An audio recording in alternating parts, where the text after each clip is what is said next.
Thank you very much. So young. I know she does. It's ridiculous.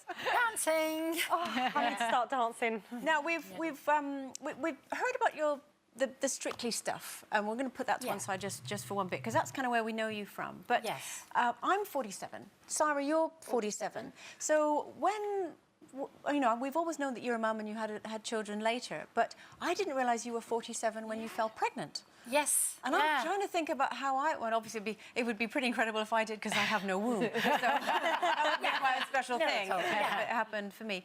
But what went through your head? Well, I thought it was the menopause. So I think I was 4 months pregnant before I even realised. And I thought, God, this menopause, it's killing me. And, you know, what am I, you know, it's just horrendous. And then I started being morning sickness, and I had never had one day of morning sickness with my first child. I go, why am I throwing up every morning? Oh, my word. That was it. I found out I was pregnant. What a blessing. And what were the doctors like with you? Well, it was very strange, because the first thing is, for me, it was a gift. You know, to have a second child naturally at my age, couldn't believe it. So I went to my local hospital, and I remember going in, you know, and yes, you are pregnant.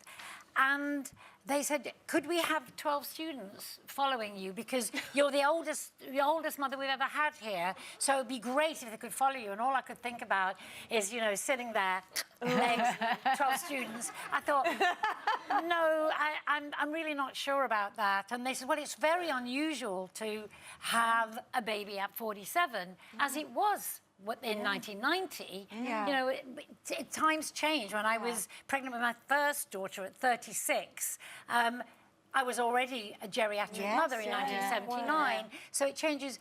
And it was very difficult, because then I actually went privately, because I didn't feel like I could cope with 12 students.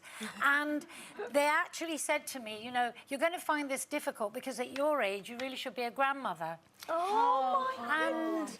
And for me, I was bouncing with life, bouncing with energy. I had this great gift, but I was very emotional. Very vulnerable. I felt I was doing possibly the wrong thing. Right. And I've got the most delightful, wonderful daughter who's now 26. Yeah. My daughters at 38 and 42. Right. And I remember seeing on my notes, geriatric mother. And it's something like that, isn't it? And it's geriatric. It really is quite a knot. Mother, And it stuck with me for quite a while, like school gates and all of that. Were you the same? It's a shame. I dreaded taking Abby to nursery school. And I actually discovered that at the school that she went to, it was fine. There were a number of older mothers, particularly one who had a child in my oldest daughter's class, and also was a daughter that was going to be in the same class.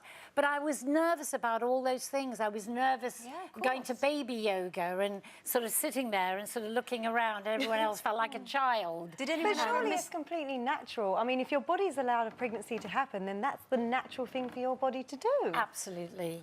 And I think what happens is the geriatric term sort of starts happening over the years later and later. I just seem to be, you know, always sort of there at the time.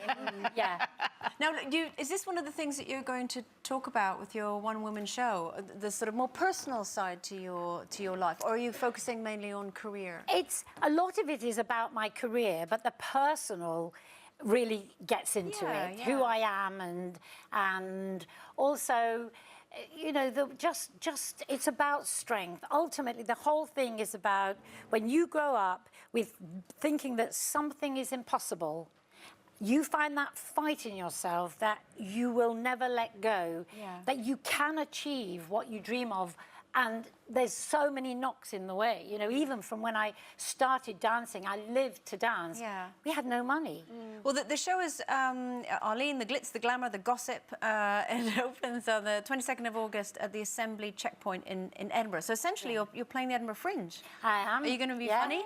Am I going to be funny? Yeah, because there's a lot of comedians in Edinburgh for the Fringe. I know there is. Andrea, I shall try and be funny. Sometimes I just think I am funny just because of what I do and the way I am. What do you do to relax then? Because you sound very driven. I mean, I find it a curse to be so driven and so competitive. Yeah. What do you do, and can you relax? I can relax. I love the country. I love going for walks. I love going for meals, actually with my family. And I can relax. I seem like I never can because, you know, even with my tour on the Glitz, Glamour, Gossip, I've set up a competition for the best dance schools in each area to perform and then one grand prize. I'm always thinking, my mind is always thinking about what I can do and where I can go.